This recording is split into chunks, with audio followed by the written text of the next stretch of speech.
السلام علیکم۔ ایک صاحب کی شادی کی عمر نکل گئی۔ آخر ایک لڑکی پسند آ گئی تو رشتہ پرپوز کیا۔ لڑکی نے 2 شرطیں رکھیں اور شادی پر تیار ہو گئی۔ ایک یہ کہ ہمیشہ جوانوں میں بیٹھو گے، دوسرا دیوار پھلانگ کے گھر آیا کرو گے۔ شادی ہو گئی، بابا جی جوانوں میں بیٹھتے اور گپیں لگاتے۔ جوان ظاہر ہے لڑکیوں کی اور پیار محبت کی باتیں کرتے۔ منڈیوں کے بھاؤ سے انہیں دلچسپی نہیں اور نہ موضوعات شریف سے کچھ لینا دینا۔ بابا کا موڈ ہر وقت رومانٹک رہتا، وہ جاتے اور ایک جھٹکے سے دیوار پھلانگ کر گھر میں دم سے کود جاتے۔ آخر ایک دن بابا جی کے پرانے جاننے والے مل گئے۔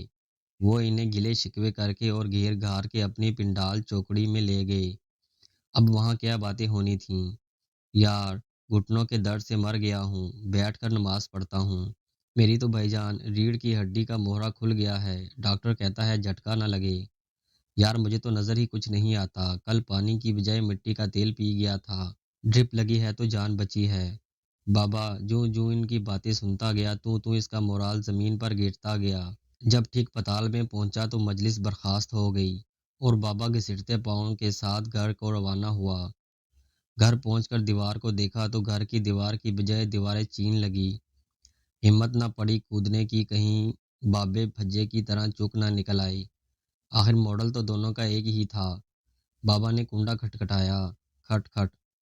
اندر سے بیوی بولی، اسی لیے بولا تھا جوانوں میں بیٹھا کر، لگتا ہے آج بوڑھوں کی مجلس اٹینڈ کر لی ہے، اسی لیے ہمت جواب دے گئی ہے۔